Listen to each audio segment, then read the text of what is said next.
ગાંધીના ગુજરાતમાં દારૂબંધીના લીલે ઉડાવતા બુટલેગરો પાઠ ભણાવવા કોંગ્રેસ આગેવાનોએ જનતાને સાથે રાખીને રેડ કરી હતી. મોટી માત્રામાં દારૂનો જથ્થો ઝડપ્યો છે. સુરતમાં દારૂની રેલમછેલ વચ્ચે સુરત શહેર કોંગ્રેસ સમિતિના પ્રમુખ વિપુલ ઉદનાવાલાની આગેવાની હેઠળ પોલીસ કમિશનરને આવેદન આપવામાં આવ્યું છે.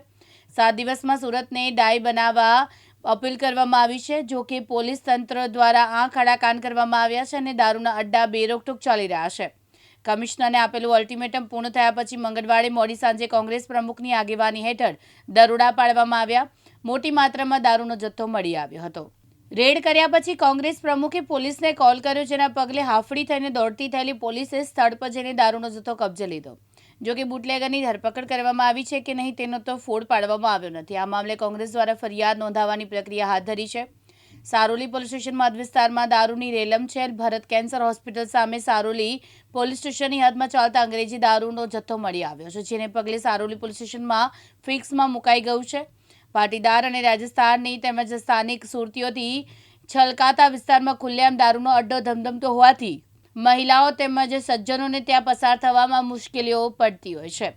અડ્ડા પરથી અંદાજિત 1000થી વધુ દારૂની બોટલ મળી આવી હતી, જ્યારે દેશી દારૂની મોટી સંખ્યામાં પીપળા પણ મળી આવ્યા છે.